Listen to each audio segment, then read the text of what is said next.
The Prophet ﷺ, in a hadith narrated by Al-Hakim and Al-Tabarani and Al-Bayhaqi, narrated about 3 kinds of jinn. One type, لهم أجنحة يطيرون في الهواء. One type, they have wings and they fly and they roam around in the air. The other type, they are hayat. There's a category of jinn that typically appears in the form of animals. And 2 animals in particular the jinns love to appear in. But sometimes there are other animals. And the 2 main animals that the jinns love to appear in are snakes and dogs. But this does not mean that they never appear in another form.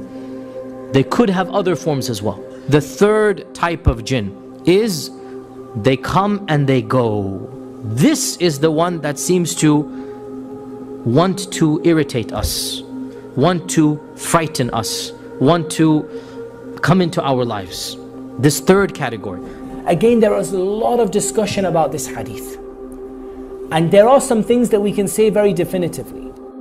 First of all, the question comes, are these 3 types the only 3 types of jinn? Some of the scholars say that the Quran and the Sunnah mention more than these. So these are an example of 3 types of jinn. But what I want you to take from this hadith, notice how there are 3 different types that the Prophet ﷺ talks about. And notice how the 3 have different characteristics and different abilities. So notice one flies through the air. The implication is that one flies through the air and the other one doesn't fly through the air. Some of them are good and some of them are bad. The good jinns are called jinns and the bad jinns are called shayateen. The jinn are all different.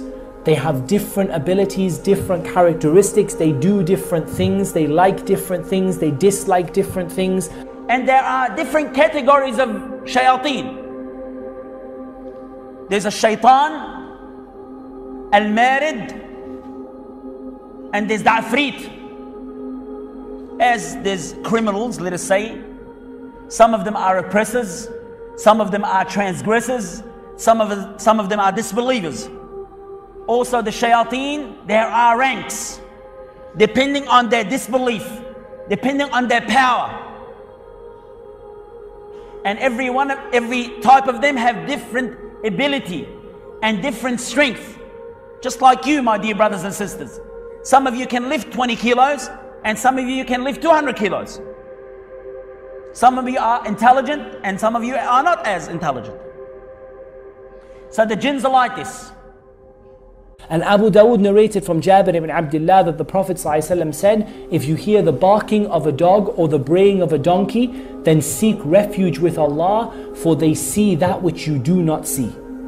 So the Prophet ﷺ indicated that both donkeys and dogs are able to see the jinn in certain circumstances. Allah knows best. There are certain jinns that are there just for evil. Their nature is evil. So one of the ones that Rasulullah ﷺ has told us to be aware of are the ones that like to stay with impurity. They are known as the khubuth wal khaba'ith. Now they love toilets because they just got this impure nature. Their name is khubuth wal khaba'ith. You know, they're a particular impure part of the jinn sort of colony. And Rasulullah ﷺ has told us that when you go to the toilet, you just have to seek protection before you go in the toilet. So those jinns, if they're there, they won't have any effect. There's others that like to stay with human beings because they are impure or they are stay in an unclean manner. Now only impure jinns will stay with impure people if they are of that kind.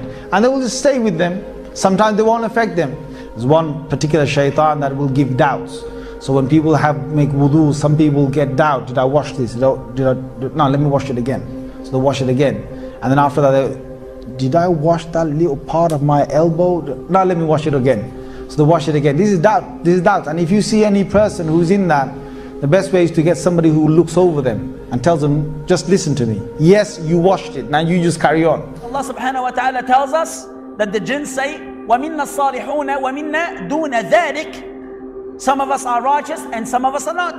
وَكُنَّا طَرَائِقَ قِدَدًا. And many of us have different ways and different ideologies and different thinking.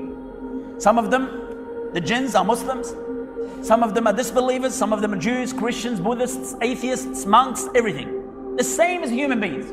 Many people mistakenly think that all of the shayateen are chained up in Ramadan. This is not true.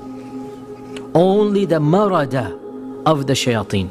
And the marada of the shayateen are the obstinate, or the ones that are especially going to harm you. Are they a separate category like the ifrit, or are they simply the shayateen that are more harmful than other shayateen? Allah knows best, because the ifrit seems to be like a different species of the jinn, or a different clan of the jinn, and Allah knows best. The disbelievers from amongst the jinn, they have a very ugly appearance. They don't have a very nice appearance. And we don't know a full appearance of them. I've met many patients who describe the jinn to me. I've met many people who have seen the jinn in various different forms.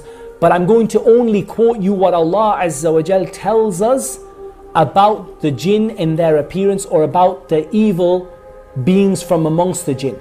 Allah Azza wa Jal tells us about the tree that grows from the base of the hellfire. The tree of Az-Zaqum. The tree which is ta'amun athim, which is a very painful and an evil tree. And Allah describes the fruit of the tree of the hellfire and says it looks like the heads of devils. So if you imagine this horrible tree, this horrible poisonous evil tree, and you imagine that it looks like the heads of the shaitan, you can imagine that these shayateen are not particularly nice in appearance.